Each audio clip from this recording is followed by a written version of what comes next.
کیا فرمائیں گے؟ کچھ ایسے پوائنٹس دارالفتہ میں آپ کو اسپیشلی تجربات ہوتے ہوں گے، عوام سے ڈائریکٹ رابطہ ہوتا ہے یا مسجد میں بھی ہوتا ہوگا، آپ سے لوگ سوالات کرتے ہوں گے، تو سوال کرتے ہوئے کیا چیزیں بالخصوص پیش نظر رکھنی چاہیے، ایک شرعی سوال اسپیشلی؟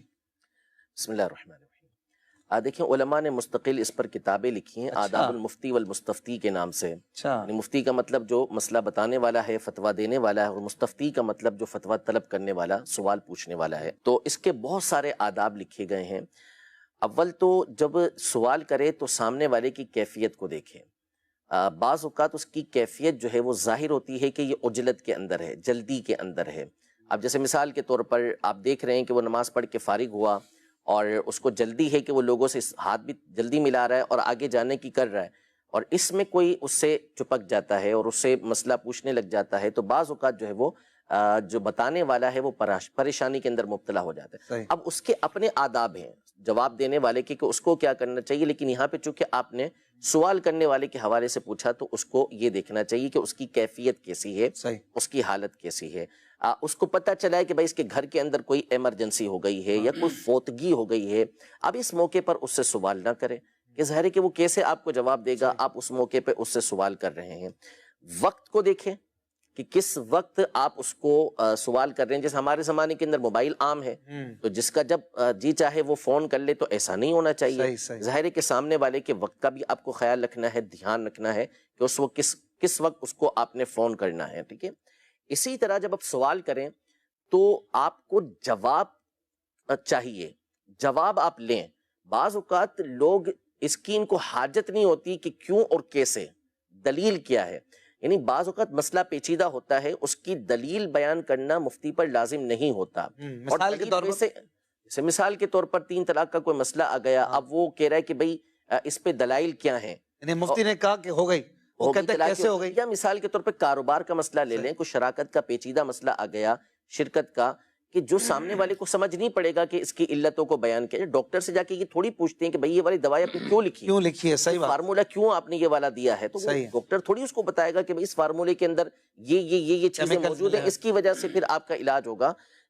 بعض اوقات ہوتا ہے کہ سامنے والے کو مفتیان کرام دلیل سمجھاتے ہیں، لیکن وہ ان کی صوابدید پر ہے کہ وہ سمجھانا چاہیں تو سمجھائیں۔ ہر وقت دلیل کا طلب کرنا یہ مشکل ہوگا۔ پھر دوسرا یہ کہ آپ کا انداز جو ہے وہ ادب والا ہونا چاہیے۔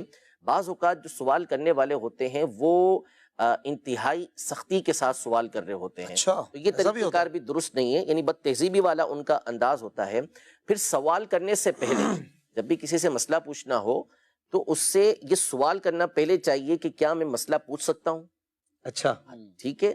بعض لوگ ڈائریکٹ سوال کرتے ہیں، اب ٹھیک ہے سامنے والا جواب آپ کو دے گا، مفتی صاحب جو ہیں وہ جواب دے دیں گے آپ کو، لیکن ادب میں سے یہ ہے کہ اس سے یہ کہا جائے پوچھ لوں، مسئلہ پوچھنا ہے۔ اچھا واٹس ایپ پہ بھی اس طرح ہوتا ہے کہ وہ سوال پوچھا جاتا ہے تو وہ پھر ان کو مطالبہ ہوتا ہوگا کہ فوراً جواب ملے، جلدی ملے، تو یہ بھی اسی پر آ رہا ہوں۔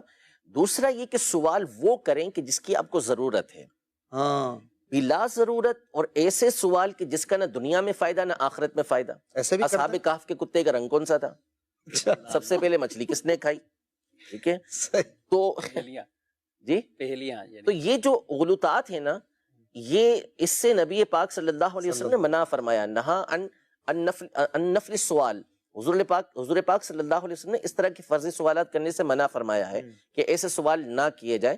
تو سوال وہ کریں کہ جس کے ذریعے سے آپ کی آخرت کو یا دنیا کو فائدہ ہو۔ حدیث پاک میں یہ ارشاد فرمایا کہ حسن السوالی من نصف العلم، اس سے ملتی جلتی حدیث پاک کی ارشاد فرمایا کہ اچھا سوال جو ہے نا یہ آدھا علم ہوتا ہے، کہ سوال کر کے وہ ایسا سوال کرتا ہے کہ جس سے اس کی ذات کو بھی فائدہ پہنچتا ہے اور سامنے والی کی ذات کو بھی فائدہ پہنچتا ہے، دوسروں کو بھی اس سے فائدہ پہنچتا ہے۔ تو سوال وہ کریں کہ جو کام کا ہو، اور دوسرا یہ کہ عجلت نہ کریں۔ اب ہمارے زمانے کے اندر ذرائع بہت عام ہیں، ای میل کے ذریعے بھیج دیں گے، واٹس ایپ کے ذریعے بھیج دیں گے، میسج کے ذریعے بھیج دیں گے، بہت سارے ذرائع کے ذریعے مسئلہ بھیجیں گے، جلدی جواب دیتے ہیں۔